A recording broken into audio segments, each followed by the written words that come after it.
যুক্তরাষ্ট্রের আইন প্রয়োগকারী বাহিনীর মধ্যে পদ্ধতিগত বর্ণবাদের কোনো চিহ্ন নেই বলে দাবি করেছেন দেশটির প্রেসিডেন্ট ডোনাল্ড ট্রাম্প। বিক্ষোভে উত্তপ্ত কোনোশা সফরে গিয়ে সেখানকার সাম্প্রতিক সহিংসতাকে অভ্যন্তরীণ সন্ত্রাস বলেও মন্তব্য করেছেন তিনি। ব্লেককে পুলিশি নির্যাতন নিয়ে প্রেসিডেন্ট ট্রাম্প কিছু বললে বা কোনো ব্যবস্থা নিতে গেলে ঘটনা আরও জট পাকাবে আশঙ্কায় তাকে এইসব থেকে দূরে থাকার আহ্বান জানিয়েছিলেন ব্লেকের পরিবার। তবে নির্বাচনের আগ মুহূর্তে সেই অনুরোধ রক্ষা করার তেমন কোনো আগ্রহ দেখা যায়নি এই রিপাবলিকান নেতার মধ্যে।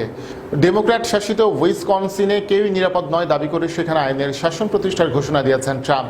বিস্তারিত ডেস্ক রিপোর্টে।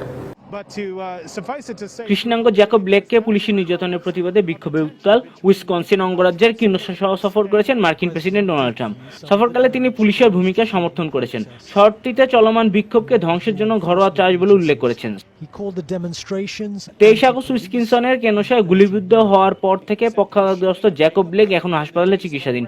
পুলিশ তাকে পেছন থেকে 7টি গুলি করেছিল। জ্যাকব আবার হাঁটতে পারবেন কিনা তা নিয়ে সন্দেহ রয়েছে। এই ঘটনাকে কেন্দ্র করে কেনোসায় তুমুল বর্ণবাদ বিরোধী বিক্ষোভ শুরু হয়। পুলিশের সঙ্গে বিক্ষোভকারীদের সংঘর্ষ চলতে থাকে। গত বুধবার থেকে পরিস্থিতি শান্ত আসলেও এরই মধ্যে কেনোসা সফরের সিদ্ধান্ত নেন ট্রাম্প। উইসকনসিনে পা রেখে সহিংসতায় আগুনে পড়া বিভিন্ন স্থানে ধ্বংসাবশেষ দেখতে যান মার্কিন প্রেসিডেন্ট। পুরোপুরি ধ্বংস হয়ে যাওয়া শতবর্ষী একটি আসবাবপত্রের দোকানের মালিকের সঙ্গে কথা বলেন তিনি। স্থানীয় আইন শৃঙ্খলা বাহিনীর সদস্যদের সঙ্গে সাক্ষাৎকালে ট্রাম্প আবারও সহিংসতা উস্কে দেয় ডেমোক্রেটদের দায়ী করেন এবং শহরটিতে মার্কিন ন্যাশনাল গার্ড সদস্য মোতায়েনের কৃতিত্ব দাবি করেন।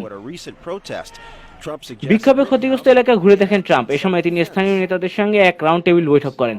এগুলো শান্তিপূর্ণ বিক্ষোভ নয়, অভ্যন্তরীণ সন্ত্রাস।